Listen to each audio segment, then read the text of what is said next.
مہینہ جو حرمت والا مہینہ ہے، برکت والا مہینہ ہے، بخشش والا مہینہ ہے، جو حرم میں پہنچ گیا اس کی بھی بخشش ہے، جو نہ پہنچا اس کی بھی بخشش ہے۔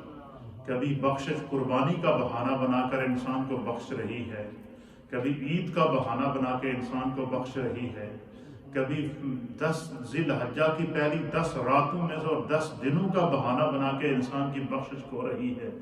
یہ اللہ تعالیٰ کے کرم، اس کی بخشش اور اس کی عطا اور ان بابرکت لمحات کی طرف ہم بڑھ رہے ہیں۔ اور یہ وہ لمحات ہیں کہ جن کا اجر بھی اللہ نے بیان کیا ہے، جن کی فضیلت بھی اللہ نے بیان کی ہے، جن کا تعین بھی اللہ نے بیان کر دیا۔ جیسے آپ دیکھیں کہ ہم رمضان میں لیلۃ القدر کی فضیلت کو ہم قرآن کریم میں سنتے اور پڑھتے ہیں۔ لیلۃ القدر کی فضیلت قرآن نے بیان کی، لیکن تعین نہیں بیان کیا۔ حضور نے فرمایا کہ آخری عشرے کی طاق راتوں میں تلاش کرو، اور جب طاق راتوں میں تم تلاش کرو گے تو کوئی ایک رات تمہیں لیلۃ القدر ملے گی، اور جس کو ایک رات لیلۃ القدر مل گئی تو فرمایا کہ اسے 1000 مہینوں کی عبادت کا اللہ ثواب عطا کر دیتا۔ اب انسان کیا کرتا ہے؟ کوشش کرتا ہے، کہتے ہیں کہ نیت کے مطابق اللہ تعالیٰ عطا فرماتا۔ بندہ رمضان میں کوشش کرتا ہے شاید 21ویں شب ہو، شاید 23ویں شب ہو، شاید 25ویں شب ہو، شاید 27ویں شب ہو، شاید 29ویں شب ہو، تو پورا ہفتہ یا تو کوئی اعتکاف کرتے ہیں، جو اعتکاف نہیں کرتے وہ ان طاق راتوں میں جاگ کر لیلۃ القدر کو تلاش کرتے ہیں۔ اب کوئی ایک رات تو لیلۃ القدر ہوگی، لیکن باقی جو پورا عشرہ اس نے کوشش کی، محنت کی، اس کا کیا پھل اللہ کی طرف سے ملے گا؟ اللہ کی طرف سے اللہ کے حبیب علیہ الصلوۃ والسلام نے اور رب کریم نے قرآن حکیم فرقان مجید کی ذی الحج کی پہلی 10 راتوں کی فضیلت کو بیان کر کے سورۃ الفجر کے اندر بیان فرما دیا، والفجر ولیال عشر والشفع والوتر۔ فرمایا کہ فجر کی قسم اور 10 راتوں کی قسم، گویا کہ جن 10 راتوں کی جس عشرہ مبارکہ کے اندر ہم نے رمضان میں کوشش کی تھی کہ ہم جو ہے وہ لیلۃ القدر کو تلاش کریں، وہ تو ہمیں ملی ہے۔ اب اس کوشش کا پھل اللہ دے رہا ہے ذی الحجہ کی پہلی 10 راتوں اور 10 دنوں کے اندر، کہ ہر رات کو لیلۃ القدر کا ثواب۔ اچھا، قرآن حکیم فرقان مجید کی جو آیہ کریمہ میں نے آپ کے سامنے تلاوت کی ہے، یہ ہے پارہ نمبر 4 ہے، پارہ نمبر 4 ہے، اس کا پہلا رکوع ہے چوتھے پارے کا، اور سورہ آل عمران ہے، اور اس کی آیت نمبر ہے 96۔ اس میں اللہ تعالیٰ نے خانہ کعبہ کی، بیت اللہ شریف کی فضیلت کو بیان کیا، بیت اللہ شریف کی برکات کو بیان کیا، بیت اللہ شریف کی عظمت کو بیان کیا، اور اللہ تعالیٰ نے قرآن حکیم فرقان مجید میں بیت اللہ شریف کا، خانہ کعبہ کا تعارف کس طرح کرایا۔ اب قرآن حکیم کی آیات کو سنیے، پھر اس کے بعد میں آپ کو احادیث اور پھر نبی اکرم صلی اللہ تعالیٰ علیہ وسلم نے جو برکات خانہ کعبہ بیان کی ہیں اس پر گفتگو کریں گے۔ قرآن میں اللہ فرماتا ہے کہ سورہ آل عمران پارہ نمبر 4 آیت نمبر ہے 96، اللہ فرماتا ہے ان اول بیت وضع للناس، فرمایا کہ بے شک زمین کے اوپر پہلا گھر جس کو لوگوں کے لیے بنایا گیا ہے، بے مکہ تھا، وہ مکہ شریف کے اندر ہے، مبارکن، اس کا ہر عضو ہر جز برکت والا ہے۔ کعبے کے پتھر بھی برکت والے ہیں، کعبے کی زمین بھی برکت والی ہے، کعبے کی مٹی بھی برکت والی ہے، کعبے کا چھت بھی برکت والا ہے، کعبے کی دیواریں بھی برکت والی ہیں، کعبے کا دروازہ بھی برکت والا ہے، حتیٰ کہ کعبے کے اوپر لگا ہوا جو پرنامہ ہے اس کو بھی نظام رحمت کہا گیا ہے کہ وہ بھی برکت والا ہے۔ سبحان اللہ و بحمدہ سبحان اللہ العظیم۔ اللہ فرماتا ہے کیا کہ سب سے پہلا گھر زمین پر، اور وہ پہلا گھر کب نازل ہوا؟ جب حضرت آدم علیہ نبینا علیہ السلام آسمانوں سے زمین پر نازل ہوئے، 300 سال تک گڑ گڑا کر اپنے رب کی بارگاہ میں توبہ کرتے رہے، استغفار کرتے رہے، اپنے رب کو مناتے رہے، اپنے رب کی بارگاہ میں دعا کرتے رہے، اور پھر جب اللہ تعالیٰ نے آپ کی توبہ کو قبول کیا تو پھر رب کریم نے جب نبی پاک کی وسیلہ اللہ کی بارگاہ میں پیش کیا اور اللہ تعالیٰ نے جب حضرت آدم علیہ السلام کی توبہ کو قبول کیا تو اللہ تعالیٰ نے پہلی وحی حضرت آدم علیہ السلام کی طرف کی کہ بولو کیا چاہتے ہیں؟ اے میرے آدم، 300 سال تک اپنے رب کی محبت میں آنسو بہانے والے، 300 سال میں اپنے رب کی محبت میں گڑ گڑا کر دعائیں کرنے والے، 300 سال تک اپنے رب کی بارگاہ کے اندر جہاں وہ ربنا ظلمنا انفسنا وان لم تغفر لنا وترحمنا لنکونن من الخاسرین جیسی دعائیں پڑھتے رہے، اپنے رب کو راضی کرتے رہے، اپنے رب کی بارگاہ میں عجز اور انکساری کا اظہار کرتے رہے، تو نے میری بارگاہ میں میرے محبوب محمد کا وسیلہ پیش کر دیا ہے، اس لیے تمہاری میں بھول کو معاف کرتا ہوں۔ اور فرمایا پہلی وحی نازل کی کہ بولو کیا چاہتے ہیں۔ اللہ نے جب پہلی وحی اپنی راضی ہونے کے بعد اور بھول کو معاف کرنے کے بعد سب سے پہلی وحی اللہ نے حضرت آدم علیہ السلام کی طرف کی کہ بولو میرے آدم کیا چاہتے ہو کہ جس سے تمہارے دل کو سکون مل جائے؟ کیا چاہتے ہو کہ جو 300 سال تک تو آنسو بہاتا رہا تیرے آنسو قرار میں بدل جائیں؟ کیا چاہتے ہو کہ 300 سال تک زمین کے چپے چپے پر اپنے مغموم غمزدہ دل کو لے کر گھومنے والے آدم اب بولو کیا چاہتے ہو؟ حضرت آدم علیہ السلام نے اللہ سے پتہ ہے کیا مانگا؟ اللہ کی بارگاہ میں عرض کیا کہ بارے الہ، جب میں جنت میں تھا اور تو نے مجھے اپنے عرش کے نیچے جگہ عطا فرمائی۔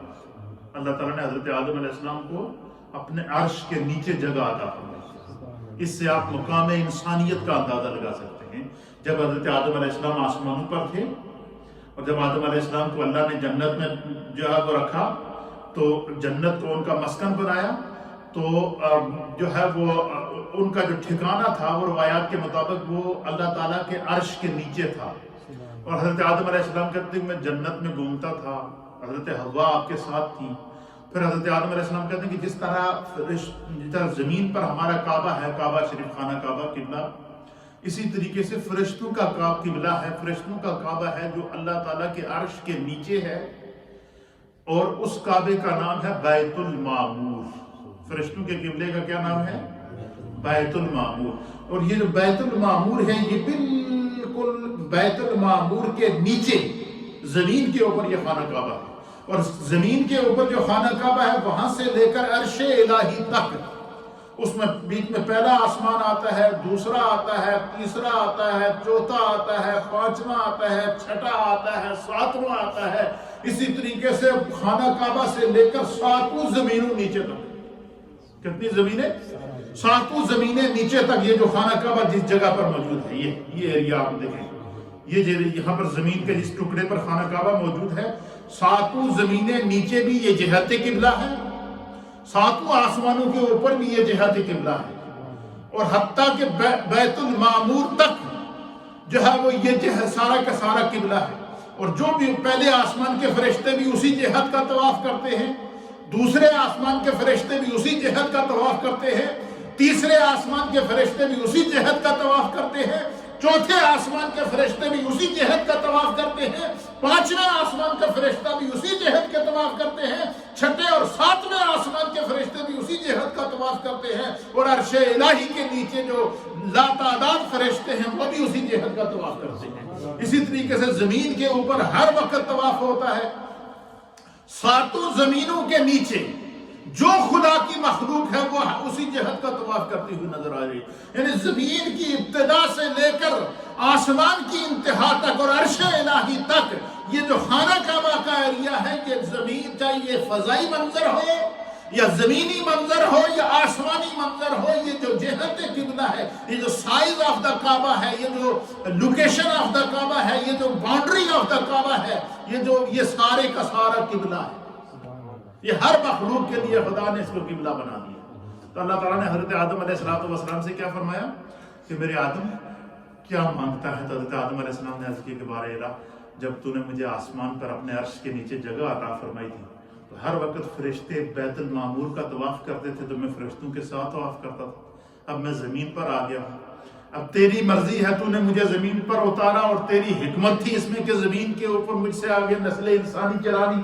تو اللہ میں یہ چاہتا ہوں، میری یہ خواہش ہے کہ جس طرح تو نے فرشتوں کے لیے قبلہ بنایا ہے اسی طرح کا قبلہ زمین کے اوپر نازل فرما تاکہ قیامت تک آنے والی میری اولاد اس کا اسی طرح طواف کرتی رہے جس طرح فرشتے طواف کرتے ہیں۔ یہ وہ پہلی دعا تھی حضرت آدم علیہ السلام کی قبولیت توبہ کے بعد، یہ وہ پہلی آرزو تھی جو اللہ تعالیٰ نے حضرت آدم علیہ السلام کی قبول کی۔ تو پتہ چلا کہ خانہ کعبہ کو اللہ نے کہاں سے نازل کیا؟ آسمان سے نازل کیا، جنت سے نازل کیا۔ اب جب حضرت آدم علیہ السلام کو زمین پر اتارا گیا تو حضرت آدم علیہ السلام وہاں سے جنتی یاقوت لے کر آئے۔ یہ جو یاقوت ہوتا ہے جس کو ہم انگوٹھی کے اندر کہتے ہیں، یہ جو یاقوت ہوتا ہے یا عقیق ہوتا ہے یا انگوٹھی کے اندر جب پتھر ہوتے ہیں، ان پتھروں کو کہتے ہیں یہ جنتی یاقوت ہے، جنتی پتھر کیا ہے؟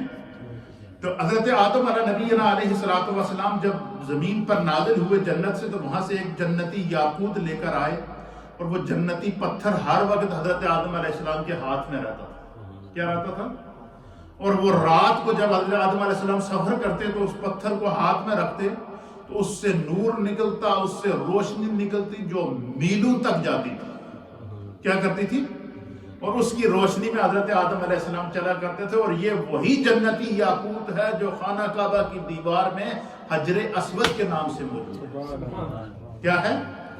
بعد میں جب حضرت آدم علیہ السلام کی دعا قبول ہوئی، اللہ تعالیٰ نے فرشتوں کو بھیجا اور جبریل علیہ السلام کو اللہ تعالیٰ نے بھیجا اور فرمایا کہ جبریل کیا کرو کہ جاؤ جس طریقے سے بیت المعمور ہے اس طرح زمین پر میرے آدم کے ساتھ مل کر کیا کرو میرا گھر تعمیر کرو۔ ایک روایت کے مطابق جبریل علیہ السلام فرشتوں کے ساتھ جب زمین پر نازل ہوئے تو جبریل علیہ السلام نے سب سے پہلے آ کر یہ جو خانہ کعبہ کی چار دیواری ہے جہاں پر کعبے کی بنیادیں ہیں وہاں پر آ کر اپنا پر مارا۔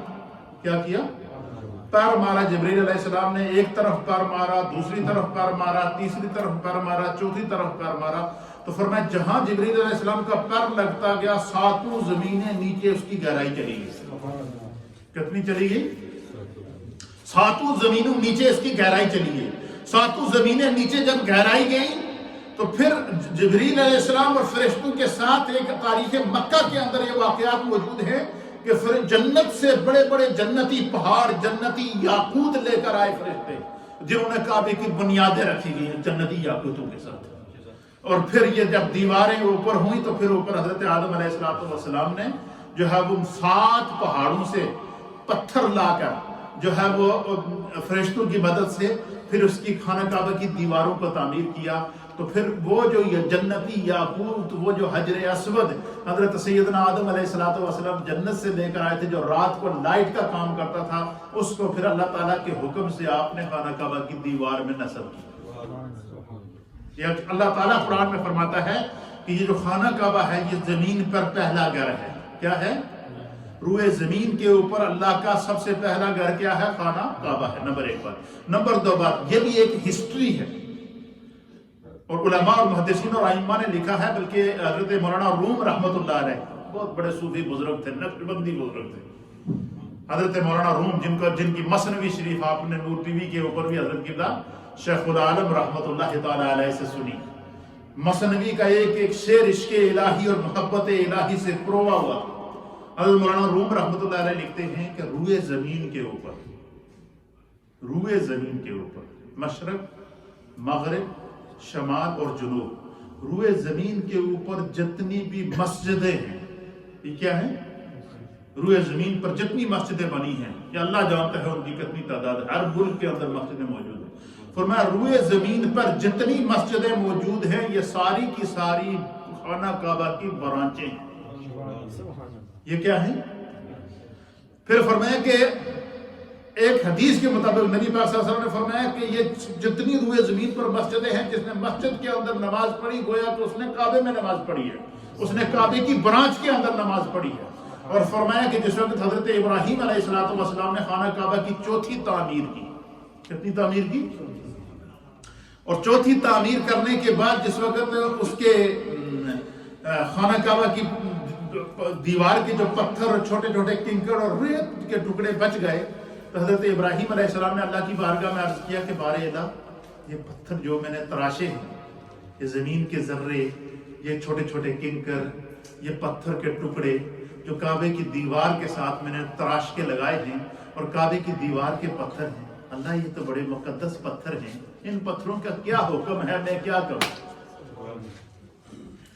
یہ دیکھیں مقامات مقدسہ اور وہ چیزیں جن کی مقدس چیزوں کے ساتھ نسبت ہو جائے اللہ اور اس کے رسول کے نزدیک، نبیوں کے نزدیک ان کی اہمیت کیا ہے۔ اہل سیر نے لکھا ہے کہ حضرت ابراہیم علیہ السلام نے اللہ کی بارگاہ میں دعا کی کہ بارے الہ یہ جو چھوٹے چھوٹے پتھر پڑے ہوئے ہیں خانہ کعبہ میں نے تعمیر کر لیا ہے، یہ کنکر پڑے ہیں، مٹی پڑی ہے، ریت پڑا ہے اور یہ خانہ کعبہ کی دیواروں کا حصہ رہے ہیں، جب میں نے پتھر تراشے ہیں تو اب ان پتھروں کا کیا حکم ہے، یہ تو کعبے کے پتھر ہیں، یہ تو کعبے کی دیوار کے پتھر ہیں۔ تو ایک روایت کے مطابق اللہ تعالیٰ نے جبریل علیہ السلام کو حکم دیا، فرشتوں نے وہ سارے ذرات، وہ سارے پتھر، وہ سارے کنکر، وہ ریت کے ذرات، وہ بالکل خانہ کعبہ سے صفائی کر کے وہ اٹھا کر جبریل کے پر ڈالے۔ کیا کرے؟ جبریل علیہ السلام کے پروں کے اوپر وہ کنکر ڈالے۔ پھر روایت کے مطابق جبریل علیہ السلام نے پرواز کی، مشرق، مغرب، شمال اور جنوب، ایسٹ، ویسٹ، ساؤتھ اور نارتھ، زمین کے اوپر، روئے زمین کے اوپر جبریل علیہ السلام نے پرواز کی تو فرمایا کہ زمین کے جس ٹکڑے کے، جس حصے کے اوپر وہ خانہ کعبہ کا کنکر، وہ پتھر یا ریت کا ذرہ گر گیا، وہ حصہ مسجد بن گیا۔ آج جو ہم یہاں بیٹھے ہوئے ہیں یہاں پر بھی کوئی کنکر گرا ہے کسی دور میں، جبھی یہ مسجد بنی ہے۔ اس لیے فرمایا کہ یہ جو جتنی بھی روئے زمین پر مسجدیں ہیں، روئے زمین کے اوپر جتنی مسجدیں ہیں، یہ خانہ کعبہ کی برانچیں ہیں۔ حضور نے فرمایا کہ جب اینڈ آف دا ورلڈ ہو جائے گا، ایک روایت کے مطابق، کیا؟ جب اینڈ آف دا ورلڈ ہو جائے گا، مولانا روم نے اس کو لکھا ہے بڑے تواتر کے ساتھ، کہ جب اینڈ آف دا ورلڈ ہو جائے گا تو پھر یہ روئے زمین کی جتنی مسجدیں ہیں یہ خانہ کعبہ کے گرد چلی جائیں گی۔ کیا ہوں گی؟ فرمایا اینڈ آف دا ورلڈ سے پہلے روئے زمین کی ساری مسجدیں ایک دفعہ خانہ کعبہ کا طواف کریں، کیونکہ یہ پارٹ آف دا کعبہ ہے، یہاں لوگوں نے سجدے دیے۔ تو اللہ تعالیٰ نے قرآن حکیم فرقان مجید میں کیا فرمایا کہ اِنَّ أَوَّلَ بَيْتٍ وُضِعَ لِلنَّاسِ، زمین پر سب سے پہلا گھر جس کو اللہ نے لوگوں کے لیے تعمیر کروایا وہ کیا ہے؟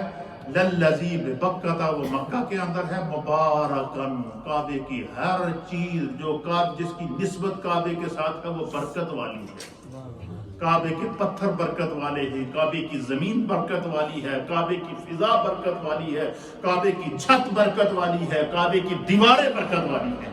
اور یہی وجہ ہے کہ اللہ کے حبیب، پھر آگے جب اس میں چند میں اس آیت کا میں ترجمہ کر دوں، پھر اس کے مطابق جب میں پیش کروں گا تو انشاءاللہ آپ کا ایمان تعالیٰ ہوگا۔ پھر دوسری آیت کے مطابق، آیت نمبر 97 کے اندر آل عمران کی پہلی آیت میں کیا فرمایا اللہ نے کہ خانہ کعبہ زمین پر اللہ کا سب سے پہلا گھر ہے۔ تو پتہ چلا کہ مسجدوں کی ہسٹری کیا ہے کہ روئے زمین پر سب سے پہلی بننے والی مسجد مسجد حرام شریف ہے، خانہ کعبہ ہے۔ پھر جو ہے وہ روئے زمین پر دوسری مسجد مسجد اقصیٰ ہے، اور روئے زمین پر تیسری مسجد جو ہے وہ نبی پاک صلی اللہ تعالیٰ علیہ وآلہ وسلم کی، وہ یہ مسجد ہیں جن کو اللہ تعالیٰ نے قرآن حکیم فرقان مجید میں عظمتوں اور رفعتوں اور برکات کے ساتھ بیان فرمایا۔ 97 آیت میں فرمایا، اللہ تعالیٰ فرماتا ہے کہ پہلے کیا فرمایا کہ یہ خانہ کعبہ مکہ کے اندر ہے، مبارکن، اس کا ہر جزو اللہ نے اس میں برکت رکھی ہے۔ کیا رکھی ہے؟ اب خانہ کعبہ کیا ہے؟ پتھروں کا بنی ہوئی دیوار ہے، چھت ہے، پرنالے لگے ہوئے ہیں، جس طرح عام مکانات ہیں روئے زمین کے اوپر، اسی طرح کا ایک مکان سا بنا ہوا ہے، یہی چیز ہے۔ لیکن چونکہ نسبت انسان کو کیا، نسبت ہر شے کو جو نسبت ہوتی ہے وہ بڑا کر دیتی ہے، کیونکہ یہ اللہ کی طرف سے زمین پر نازل کیا گیا، فرشتوں نے اس کو تعمیر کیا ہے، آدم علیہ السلام نے تعمیر کیا، اور جب تعمیر ہو گیا تو حضرت جبریل نے حضرت آدم سے کہا کہ اب آپ اس طرح طواف کریں جس طرح کہ آپ فرشتوں کو جو ہے بیت المعمور پر طواف کرتے ہوئے دیکھ رہے تھے۔ تو پہلا طواف حضرت آدم علیہ السلام نے حضرت جبریل کے ساتھ اور حضرت حوا کے ساتھ کیا۔ سبحان اللہ و بحمدہ سبحان اللہ العظیم، یہ وہ پہلا طواف تھا حضرت آدم علیہ السلام۔ پھر اللہ فرمایا فیہ آیات بینات، فرمایا کعبے کو معمولی نہ سمجھنا، یہ قرآنی آیت ہے، سورہ آل عمران پارہ نمبر 4 آیت نمبر 97۔ فرمایا فیہ آیات بینات، خانہ کعبہ کے ایک ایک اینٹ کے اندر، خانہ کعبہ کے ایک ایک پتھر کے اندر، خانہ کعبہ کی ایک ایک دیوار کے اندر، خانہ کعبہ کی ایک ایک چھت کے اندر، خانہ کعبہ کے ساتھ نسبت رکھنے والی ہر شے کے اندر فیہ آیات بینات، خدا نے اس میں اپنی کھلی نشانیاں رکھی۔ اور وہ نشانیاں کیا ہیں؟ ان میں سے چند ایک کا قرآن نے تعین کر دیا، اور چند ایک وہ ہیں جن کو میرے مصطفیٰ نے تعین کر دیا۔ اور ان میں سے کیا اللہ فرمائے کہ ان نشانیوں میں سے ایک نشانی کیا ہے؟ مقام ابراہیم۔ کیا ہے؟ مقام ابراہیم۔ اچھا یہ مقام ابراہیم کیا ہے؟ مقام ابراہیم یہ بھی ایک جنتی یاقوت ہے۔ یہ کیا ہے؟ جنتی پتھر ہے۔ اور اس کی حقیقت کیا ہے کہ جب حضرت ابراہیم علیہ نبینا علیہ السلام خانہ کعبہ کی تعمیر کر رہے تھے تو حضرت اسماعیل علیہ السلام پتھر اور گارا لا لا کر ان کو دے رہے تھے۔ تو اب جب دیوار خانہ کعبہ کی بلند ہو گئی تو خانہ کعبہ کا آپ نے دیکھا کتنے بڑے بڑے پتھر لگے ہوئے اس کے اندر، کتنے بھاری پتھر ہیں۔ تو وہ پتھر کوئی ایک عام آدمی تو اٹھا نہیں سکتا، لیکن حضرت اسماعیل علیہ السلام اس کو ہاتھ لگاتے تھے تو وہ پہاڑ نما پتھر خود بخود اوپر ہو جاتا تھا اور اس مقام پر پہنچ جاتا تھا۔ پھر ایک مقام ایسا ہے کہ خانہ کعبہ کی دیواریں اونچی ہو گئیں اور نیچے سے پتھر اٹھا کر پہنچنا مشکل ہو گیا، تو حضرت ابراہیم علیہ السلام نے خانہ کعبہ کی دیوار سے اوپر سے ہو کر حضرت اسماعیل علیہ السلام سے کہا کہ بیٹے جاؤ وہاں سے کوئی بڑا سا پتھر لے کر آؤ اور اس بڑے پتھر کو زمین پر رکھو اور اس پتھر پر کھڑے ہو کر دوسرے پتھر مجھے پکڑواؤ، تاکہ جس کو آج کے زمانے میں لفٹ کہتے ہیں، یہ سیڑھی کہتے ہیں، سیڑھی یا سٹیپ لگا دیتے ہیں، یا یہ جو ہمارے یہاں مکان تعمیر کرتے ہیں تو باہر وہ لگا دیتے ہیں، کیا کہتے ہیں اس کو؟ ہاں یہ وہ لگا دیتے ہیں اور اس کے اوپر تاکہ وہ سیف رہے۔ تو حضرت ابراہیم علیہ السلام نے جب حضرت اسماعیل علیہ السلام سے کہا نا کہ جا کر ایک بڑا پتھر لے کر آؤ اور اس پر کھڑے ہو کر مجھے جب وہ پتھر پکڑا، تو حضرت اسماعیل علیہ السلام بڑا پتھر تلاش کرنے کے لیے جب گئے نا، اللہ تعالیٰ نے حضرت جبریل کو حکم دیا کہ جنت سے ایک بڑا یاقوت لے کر جاؤ، ایک جنتی پتھر لے کر جاؤ، میرے اسماعیل کے ہاتھ میں دے دو اور اسماعیل سے کہہ دو کہ اس پتھر کو وہاں رکھو اور اس پر کھڑے ہو کر تم کیا کرو؟ وہ پتھر پکڑوا۔ اور وہ پتھر اس پر حضرت ابراہیم علیہ السلام نے ان سے یہ کہا کہ ایک بڑا پتھر لے کر آؤ تاکہ میں اس پر کھڑا ہو کر دیوار کو تعمیر کروں۔ اب حضرت اسماعیل علیہ السلام کو جبریل وہ جنت سے پتھر لے کر آئیے، جو مقام ابراہیم ہے یہ بھی جنتی پتھر ہے، اس کو بھی جنتی یاقوت کہتے ہیں۔ نبی پاک نے فرمایا کہ جنت کے دو یاقوت ہیں، ایک حجر اسود ہے اور ایک مقام ابراہیم ہے۔ تو حضرت اسماعیل علیہ السلام کو جبریل علیہ السلام نے وہ جنتی یاقوت لا کر دیا، وہ پتھر بڑا لا کر دیا، انہوں نے وہ پتھر رکھا، بس اس پتھر کے اوپر، اس جنتی پتھر کے اوپر حضرت ابراہیم علیہ السلام نے قدم رکھنا تھا۔ اب نبی کے قدم کی برکت دیکھیے، ایک اسماعیل علیہ السلام کی قدم کی برکت کہ بچپن میں اس قدم کی پاؤں کی ایڑی سے خدا نے آب زمزم نکالا جو روئے زمین کے لیے قیامت تک کی انسانیت کے لیے آب شفا بن گیا۔ اللہ اکبر، وہ آب شفا بن گیا۔ آب زمزم کیا ہے؟ اسماعیل علیہ السلام کے پاؤں کی ایڑیوں کا صدقہ ہے جو اللہ تعالیٰ نے اس وقت ایک نبی کی پیاس بجانے کے لیے اور ایک نبی کی ماں کی تڑپ کو دور کرنے کے لیے اللہ تعالیٰ نے وہ جو اس پانی سے اللہ وہ نبی پاک صلی اللہ علیہ وسلم نے فرمایا کہ جو بندہ، میں آگے جب چاہے زمزم چشمہ زمزم کے چشمے کا ذکر آئے گا اس کے اوپر ایک الگ پورا لیکچر آپ کو دوں گا کہ زمزم کی تاریخی حیثیت کیا ہے۔ پھر اسی طریقے سے خانہ کعبہ کے اندر جتنے بھی پارٹس آف دا کعبہ ہیں، کعبے کی چھت کی حیثیت کیا ہے، کعبے کی دیواروں کی حیثیت کیا ہے، کعبے کے اندر لگنے والے ایک ایک پتھر کی حیثیت کیا ہے، انشاءاللہ اس کا پورا جو ہسٹوریکل بیک گراؤنڈ ہے اس کے اوپر میں تفصیل سے گفتگو کروں گا۔ اب وہ جو پتھر حضرت جنتی یاقوت جبریل علیہ السلام لے کر آئے، انہوں نے لا کر وہ پتھر رکھا، بس حضرت ابراہیم علیہ السلام کا اس پتھر پر قدم رکھنا تھا۔ سب سے پہلے تو وہ پتھر اس طرح پگھل گیا جس طرح موم ہوتا ہے، کیا ہوتا ہے، اور ایک روایت کے مطابق جس طرح دھنی ہوئی روئی ہوتی ہے، دھنی ہوئی روئی آپ نے دیکھی نا کتنی ملائم ہوتی ہے۔ فرمایا ابراہیم علیہ السلام نے جیسے ہی اس پہ پتھر رکھا نا، اور اس پتھر پہ پاؤں رکھا نا، دونوں پاؤں رکھے تو وہ پتھر نرم ہو گیا اور اسماعیل علیہ السلام کے پاؤں اس پتھر کے اندر چلے گئے۔ اچھا، ابراہیم علیہ السلام کے پاؤں اس پتھر کے اندر چلے گئے۔ اب جیسے اسماعیل علیہ السلام ان کو پتھر اٹھا کر دیتے، اس پتھر کو ہاتھ میں پکڑتے کعبے کی دیوار میں لگانے کے لیے، اب جس پتھر کے اوپر آپ کھڑے ہیں وہ جنتی یاقوت جس کو مقام ابراہیم کہتے ہیں، وہ پتھر کیا ہوتا ہے، وہ بڑھنا شروع ہوتا، وہ اوپر ہونا شروع ہوتا، وہ اوپر حضرت ابراہیم علیہ السلام کو اوپر لے، روئے زمین کی وہ پہلی لفٹ تھی جو اللہ تعالیٰ نے جنتی ایک پتھر نے ایک نبی کی اطاعت کے اندر کبھی وہ بڑھتا چلا جاتا ہے اور حضرت ابراہیم علیہ السلام کو اتنا اوپر لے جاتا اور کعبے کی دیوار پر وہ پتھر رکھتے اور پھر جب نیچے پتھر لینے کے لیے آتے تو واپس نیچے آ جاتے۔ اب ایک پتھر نہ اس کے اندر کوئی انجن لگا ہوا، نہ اس کے اندر کوئی جو ہے وہ کوئی کسی انجینئر نے اس کو تیار کیا ہے، یہ کیا ہے کہ اس کو وہ پتھر بھی نبی کی اطاعت کر رہا ہے۔ مجھے بتائیں کہ اگر پتھر نبی کی اطاعت کرے تو وہ پتھر بھی متبرک ہو جائے۔ قرآن کہتا ہے کہ فیہ آیات بینات، کہ کعبے کے اندر لگنے والا ہر وہ پتھر جس کی کعبے کے ساتھ نسبت ہو گئی، وہ خداوند قدوس نے اس میں اپنی کھلی نشانیاں رکھی۔ اور پھر کیا صرف یہی نہیں، پھر فرمایا کہ مبارکن، اس کی ہر شان میں اللہ نے برکت رکھی ہے۔ اب وہ مقام ابراہیم کبھی اوپر جاتا کبھی نیچے جاتا، خانہ کعبہ جب تک تعمیر کرتے رہے، ایک طرف کی دیوار تعمیر کر کے دوسری طرف گئے، وہ مقام ابراہیم ساتھ چلا گیا۔